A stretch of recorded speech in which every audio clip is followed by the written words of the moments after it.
नमस्कार, आप देख रहे हैं इंडिया.com। मैं हूं देवेंद्र त्रिपाठी। चुनाव आयोग ने राजनीतिक दलों और नेताओं को बड़ी राहत दी है। उत्तर प्रदेश में 3 चरणों का चुनाव अभी बाकी है। चौथे चरण का चुनाव मतदान आज हो रहा है 23 फरवरी को, इसके बाद 27 फरवरी को 5वें चरण का, उसके बाद 3 मार्च को छठे और 7 मार्च को 7वें और अंतिम चरण का मतदान होना है। और इस बीच चुनाव आयोग ने राजनीतिक दलों और नेताओं को अब 50% की जो लिमिट लगाई गई थी रैलियों के लिए, 50% क्षमता की, वो अब उसमें छूट दे दी है। अब 100% क्षमता के साथ रैलियों और रोड शो करने का आयोजन करने की अनुमति दे दी गई है।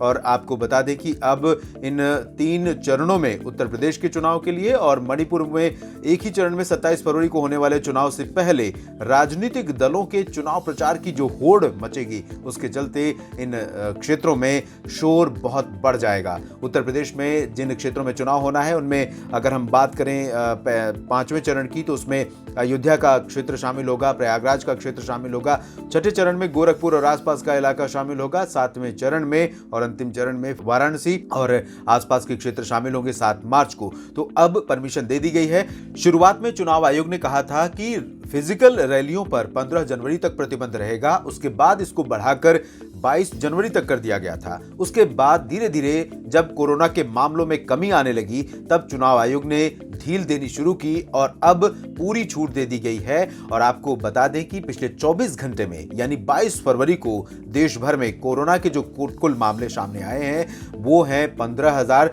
जबकि जो तीसरी लहर का पीक था 3.5-4 लाख के करीब पहुंच गए थे कोरोना के मामले। जिस दौरान चुनाव आयोग ने अधिसूचना चुनाव आयोग के बारे में जारी की थी, उस दौरान लगभग 1.5 लाख से भी ज्यादा दैनिक कोविड केसेस डिटेक्ट हो रहे थे। ऐसे में डर था कि चुनाव किस तरह कराए जाएंगे, लेकिन चुनाव आयोग ने सभी संबंधित एजेंसियों के साथ विचार विमर्श करने के बाद यह फैसला किया कि चुनाव कराए जाएंगे। और पहले चरण का चुनाव 10 फरवरी को शुरू हुआ, आखिरी चरण का चुनाव 7 मार्च को संपन्न होगा, 10 मार्च को परिणाम सामने आएंगे।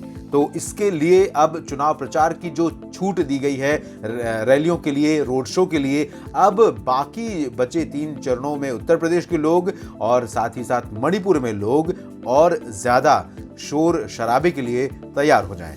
इस वीडियो में इतना ही।